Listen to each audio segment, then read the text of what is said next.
खुलुमबाय। जोङो सान्तिपुर बियाब दुलाराय बाथौ गौथुमनि जानानै नोंथांमोन निउस पर्टेलजों लोगोसे गासैबो रायजो राजा नोंथांमोननिसिम खुलुमनायखौ जासिहरबाय।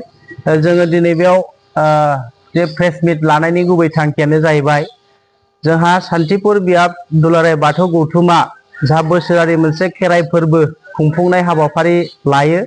देग्लायबो 2025 मायथाइयावहाय जोङो जे बोसोरारि 33थि खेराइ फोरबो खुंफुंनाय हाबाफारिखौ जोङो गाबोन 7 अक्ट'बर दान 2025 फुंनि 7 रिंगानिफ्राय जे आफादनि दुलाराय बाथौ गौथुमनि आफादनि जिहेतु फिरफिला बिरहोनाय बेनिफ्राय जागायनानै मोनानि 8 रिंगायाव जोंहा खेराइ फोरबो आरो बेजों लोगोसे 9 रिंगानिफ्राय जोङो फरायसाफोरखौ थुलुंगाखांनायजों लोगोसे जोङो बेयाव थुनलाइयारि आयदा बादायलायनाय आरो बाथौ धोरोमखौ जोंनि साफ्रोमनोबो गोसोआव सोनानै होनो थाखाय जोङो मोनसे आरज बादायलायनाय बे हाबाफारिबो लानाय जादों।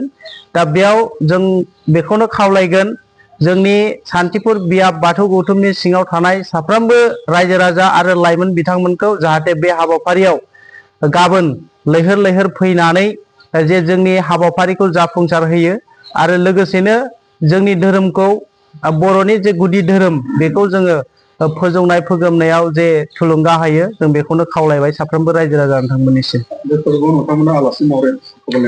आलासि महरै जोंहा जोंनि मिरु गुदि बाथौ आफादनि जोंहा आफादगिरि देदला मांग्रा गयारि सार बिथांखौ जों लेंहरदों आरो बेजों लोगोसेनो जोंनि ओनसोलनि मेलेमजिबि सानसुमै बिथांमोनखौबो जों हांख्रायहरदों।